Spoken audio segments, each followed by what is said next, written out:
All right, you guys, we had a request to do a little video on the replacement heifers, why I select them, how we go about everything, and yeah, so come on in, we'll show you these replacements.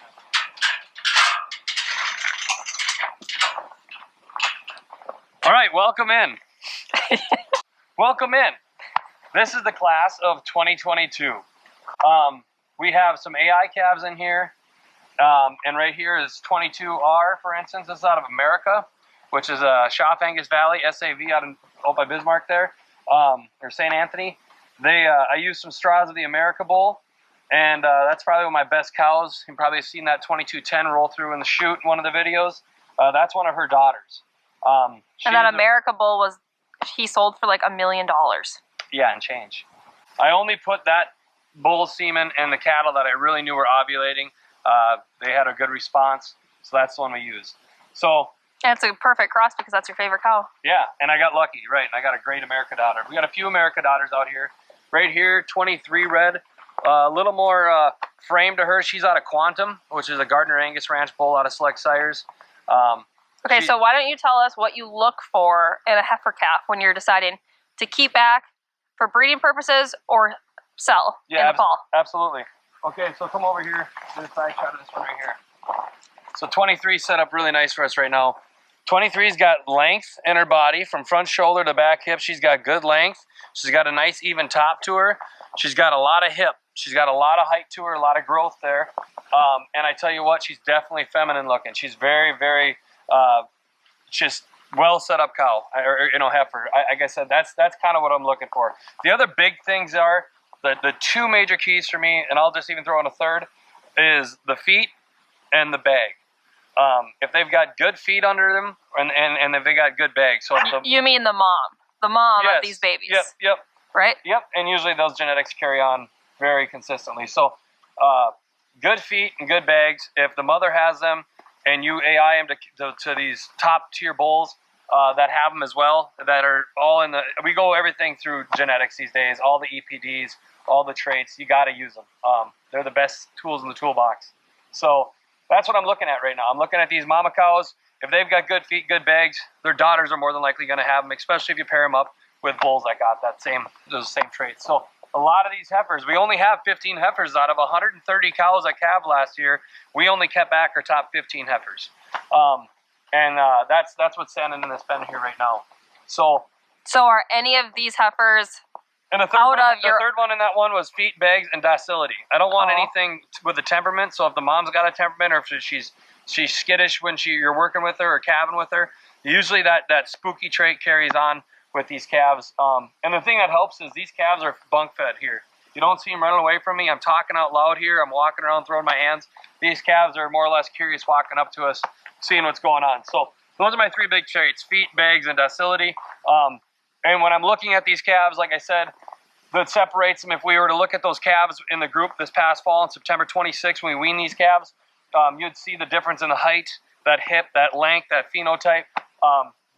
These were the top 15 of our herd. And again, I got some calves that were just as nice as these, but I knew their mothers had bad feet or bad bags, or stuff we're trying to get out of the herd altogether.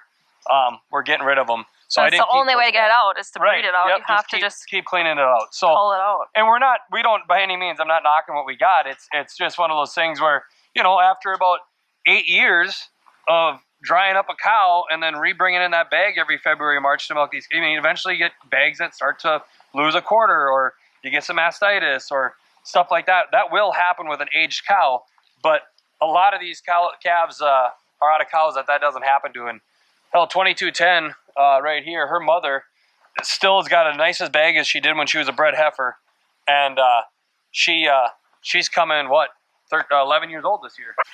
So then to clarify, obviously these heifer calves are not pregnant. They shouldn't be pregnant. No, they're not. No, they've been pulled September 26th, and we pulled bulls at the end of August, and they'll be.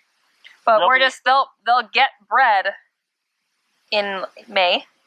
Yep. So we'll set these calves up, and we'll do a 7-day synchronize on them, which is a cedar program. We'll bring them into heat and A.I. them about the 19th of May. Yeah. So and are any of these February 15th calving date. Are all of these calves AI calves? Out of these calves, out of the 15, I want to say there's 10 that are AI and 5 that are pasture bred, covered with a herd bull.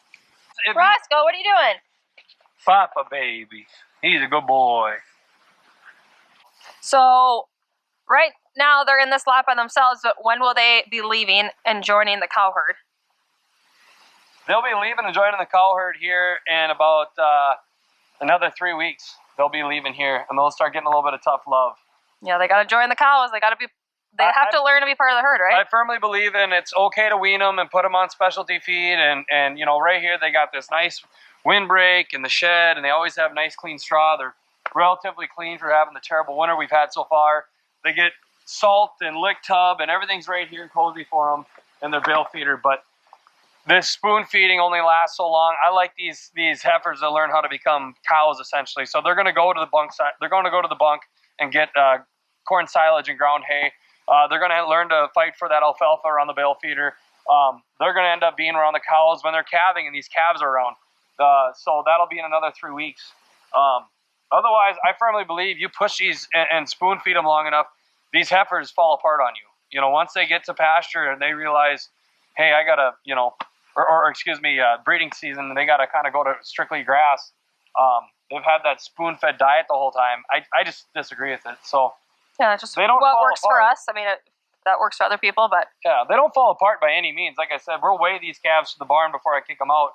I always have a weight on them when I leave after getting weaned like this, and then I have a weight on them when they're getting bred in the spring. When we start breeding them, I weigh them.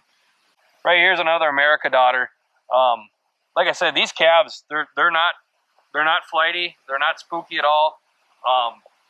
This is kind of how I like to raise them, because when it comes time when they're bred heifers and they're a little spunkier and got all those emotions going on, they got a calf. At least you know they're gonna come in the barn easy and everything. Well, yeah, a handful of these are commercial, and then most of them are registered. We run both. We have commercial and registered. So and going back, comparing like 65 or 23, for instance, that Quantum daughter there. Again, this SAV one, this America calf here, out of that 2210 cow, also in that Gammer cow family.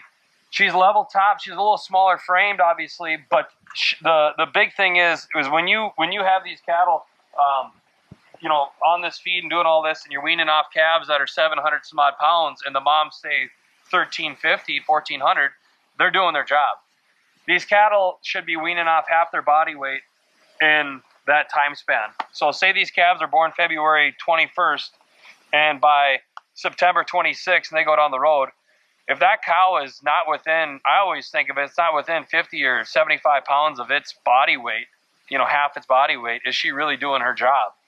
And you got to do it on the 205, adjust the daily scale, but yeah, these America calves I'm very happy with. It's kind of the gold star. You're probably not going to cull a cow because of it, but it's maybe something you consider. She's being more than productive. So I've got some cows that are 1,300 and change, good, nice little frame cows, moderate, I'd say. But with genetics and with breeding these days, they're weaning off 800-pound steers in the fall. Yeah. So they're doing their job and some, and those are the cows you don't mind feeding. Those are the cows you don't mind, maybe working with a little bit if they got a little bit of an attitude. I mean, that's just part of the nature of the beast. But if you got this big, soggy 1,700-pound cow that's weaning off a 600-pound calf, well, she's eating more in groceries than she's worth. So that's kind of why I've been very selective on my breeding. I've been very selective on what we keep back. We're kind of, changing everything. The genetics in your corn are no longer the same genetics they had in the 70s and 80s and 90s even. I mean, it's the same thing with soybeans, same thing with these tractors and these pickups. Everything's just bigger, stronger, faster. Well, that's the way the cattle genetics are going too these days.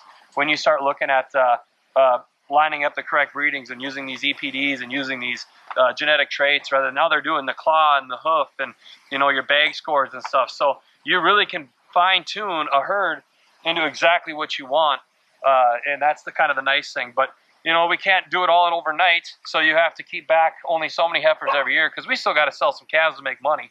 Yeah. So every year I usually pick out whether it's 8 heifers or if I got 12, whatever I'll do, I'll keep them back. I just don't keep them back to keep them back. That's what I'm getting at.